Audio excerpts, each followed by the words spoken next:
Cooker ಹಾಗೂ ಹಳೆ ಜುಂಗಿನ ಈ ಸೂಪರ್ ಟಿಪ್ಸ್ ತಿಳಿದ್ರೆ ನಿಮಗೆ ಬಹಳ ಉಪಯೋಗಕ್ಕೆ ಬರುತ್ತೆ. ಕುಕ್ಕರ್ ಬಹಳ ದಿನದವರೆಗೆ ಬಾಳಿಕೆ ಬರುತ್ತೆ. ಇದನ್ನು ಹೀಗೂ ಬಳಸ್ಬೋದು ಅಂತ ತಿಳಿದ್ರೆ ಖಂಡಿತವಾಗಿಯೂ ಆಶ್ಚರ್ಯ ಪಡ್ತೀರಾ. ಅಷ್ಟು ಒಳ್ಳೆಯ ಸೂಪರ್ ಟಿಪ್ಸ್.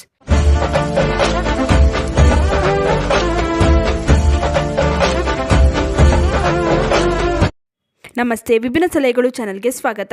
ನಾವೆಲ್ಲರೂ ಈ ಸ್ಟೀಲ್ ಜುಂಗು ಅಥವಾ ಸ್ಟೀಲ್ ಸ್ಕ್ರಬ್ಬರ್ನ ಬಳಸ್ತೀವಿ.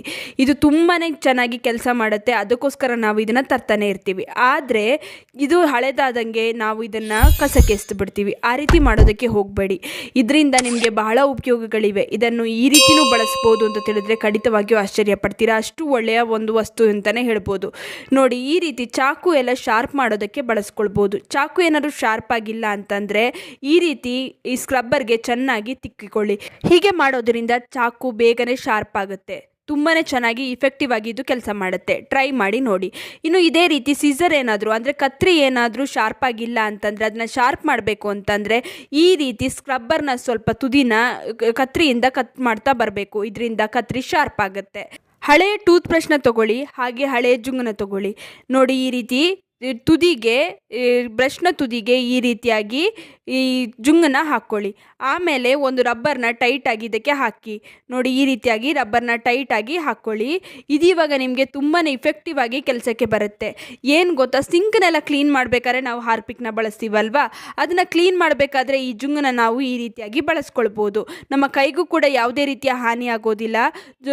ನಮ್ಮ ಸಿಂಕ್ ಕೂಡ ತುಂಬಾ ಚೆನ್ನಾಗಿ ಕ್ಲೀನ್ ಆಗುತ್ತೆ. ಸಿಂಕ್ನ ಕ್ಲೀನ್ ಮಾಡ್ಕೊಳ್ಳೋದಕ್ಕೆ ನಾವು ಇದನ್ನು ಉಪಯೋಗಿಸ್ಕೊಳ್ಬೋದು. ಟೈಲ್ಸ್ನ ಕ್ಲೀನ್ ಮಾಡೋದಕ್ಕೆ ನಾವು ಉಪಯೋಗಿಸ್ಕೊಳ್ಬೋದು. ಇನ್ನು ಪಾತ್ರೆ ತೊಳಿಬೇಕಾದ್ರೆ ನಿಮ್ಗೆ ಏನಾದರೂ ತುಂಬಾ ಎಲರ್ಜಿ ಆಗ್ತಾ ಇದೆ ಅಂತಂದರೆ ಸ್ಕ್ರಬ್ನ ಈ ರೀತಿ ಹಾಕ್ಕೊಂಡು ಪಾತ್ರೆನ ಕೂಡ ಕ್ಲೀನ್ ಮಾಡ್ಕೊಳ್ಬೋದು. ಇನ್ನೊಂದು ಸೂಪರ್ ಆಗಿರುವ ಟಿಪ್ಸ್ ಏನು ಗೊತ್ತಾ, ಕುಕ್ಕರ್ನ ನಾವೇನಾದರೂ ಬಳಸ್ತಾ ಹ್ಯಾಂಡ್ಲ್ ಏನಾಗುತ್ತೆ, ಲೂಸ್ ಆಗ್ತಾನೆ ಇರುತ್ತೆ. ಪದೇ ಪದೇ ಕುಕ್ಕರ್ ಹ್ಯಾಂಡ್ ಲೂಸ್ ಆದರೆ ಇದು ತುಂಬಾ ಅವಘಡಕ್ಕೆ ಕಾರಣ ಆಗುತ್ತೆ. ಇದಕ್ಕೆ ಏನು ಮಾಡಬೇಕು ಅಂದರೆ ಮೊದಲಿಗೆ ಈ ಸ್ಕ್ರೂನ ತೊಗೊಂಬಿಡೋಣ, ತೆಗೆದು ಬಿಡಬೇಕು, ಹ್ಯಾಂಡಲ್ನ ಲೂಸ್ ಮಾಡ್ಕೊಳ್ಳೋಣ. ನಂತರ ನೋಡಿ, ಈ ರೀತಿ ತೆಗೆದುಬಿಟ್ಟ ನಂತರ ಏನು ಮಾಡಬೇಕು ಅಂತಂದರೆ ಸ್ಟೀಲ್ ನಾರ್ ಇರುತ್ತಲ್ಲ, ಸ್ಟೀಲ್ ನಾರನ್ನ ತೊಗೊಳ್ಬೇಕಾಗುತ್ತೆ. ಸ್ಟೀಲ್ ನಾರನ್ನ ಮತ್ತೆ ಇದನ್ನು ಹೀಗೆ ಸಿಕ್ಕಿಸ್ತಾ ಇದ್ದೀನಿ. ಯಾವ ಜಾಗಕ್ಕೆ ಸ್ಟೀಲ್ ನಾರನ್ನ ಸಿಕ್ಕಿಸ್ಬೇಕು ಅಂತ ನಾನು ನಿಮಗೆ ತೋರಿಸ್ತೀನಿ. ಒಂದು ಚಿಕ್ಕ ತುಂಡಷ್ಟು ಸ್ಟೀಲ್ ನಾರನ್ನ ತೊಗೊಳ್ಳಿ. ಇದನ್ನು ಈ ರೀತಿ ರೌಂಡಾಗಿ ಒಂದು ಗಂಟನ್ನು ಹಾಕ್ಕೊಳ್ಳಿ. ನೋಡಿ, ಈ ರೀತಿ ರೌಂಡಾಗಿ ಒಂದು ಗಂಟನ್ನು ಹಾಕ್ಕೊಳ್ಬೇಕು. ಈ ರೀತಿ ರೌಂಡಾಗಿ ಬರಬೇಕು. ಈ ರೀತಿ ಹಾಕಿದ ನಂತರ ಮತ್ತೆ ಇದನ್ನೆಲ್ಲ ಫಿಕ್ಸ್ ಮಾಡ್ಕೊಳ್ಳಿ, ಹ್ಯಾಂಡ್ನ ಫಿಕ್ಸ್ ಮಾಡ್ಕೊಳ್ಳಿ. ನಾವು ಆವಾಗಲೇ ತಯಾರಿಸಿದ್ವಲ್ಲ ಈ ಸ್ಟೀಲ್ ನಾರಿನಿಂದ ಒಂದು ರೌಂಡ್ನ ಏನು ಮಾಡ್ಕೊಂಡಿದ್ವಲ್ಲ, ಅದನ್ನು ಹ್ಯಾಂಡ್ನ ಮೇಲೆ ಇಡಬೇಕು. ಅದರ ಮೇಲೆ ಸ್ಕ್ರೂನ ಹಾಕ್ಕೊಳ್ಬೇಕು. ಈ ರೀತಿ ಮಾಡೋದ್ರಿಂದ ಟೈಟಾಗಿ ಸ್ಕ್ರೂ ನಿಲ್ಲುತ್ತೆ. ತುಂಬ ದಿನದವರೆಗೆ ಇದು ಟೈಟಾಗಿಯೇ ಇರುತ್ತೆ. ಪದೇ ಪದೇ ನಿಮ್ಮ ಕುಕ್ಕರ್ನ ಹ್ಯಾಂಡಲ್ ಲೂಸ್ ಆಗ್ತಾ ಇದ್ದರೆ ಈ ಟಿಪ್ಸ್ನ ಫಾಲೋ ಮಾಡಿ ನೋಡಿ. ತುಂಬ ದಿನದವರೆಗೆ ಕುಕ್ಕರ್ನ ಹ್ಯಾಂಡಲ್ ಟೈಟಾಗಿಯೇ ಇರುತ್ತೆ, ಪದೇ ಪದೇ ಲೂಸ್ ಆಗೋದಿಲ್ಲ. ಕುಕ್ಕರ್ನ ಹ್ಯಾಂಡಲ್ ಏನಾದರೂ ಲೂಸ್ ಆಯಿತು ಅಂದರೆ ಅದು ಬೀಳುವಂಥ ಚಾನ್ಸಸ್ ಇರುತ್ತೆ. ಇದರಿಂದ ನಮ್ಮ ಕಾಲಿಗೆ ಬಿಸಿ ತಾಗುವಂಥ ಚಾನ್ಸಸ್ ಇರುತ್ತೆ, ಅಥವಾ ಕೈಗೆ ಬಿಸಿ ತಾಗುವಂಥ ಚಾನ್ಸಸ್ ಇರುತ್ತೆ.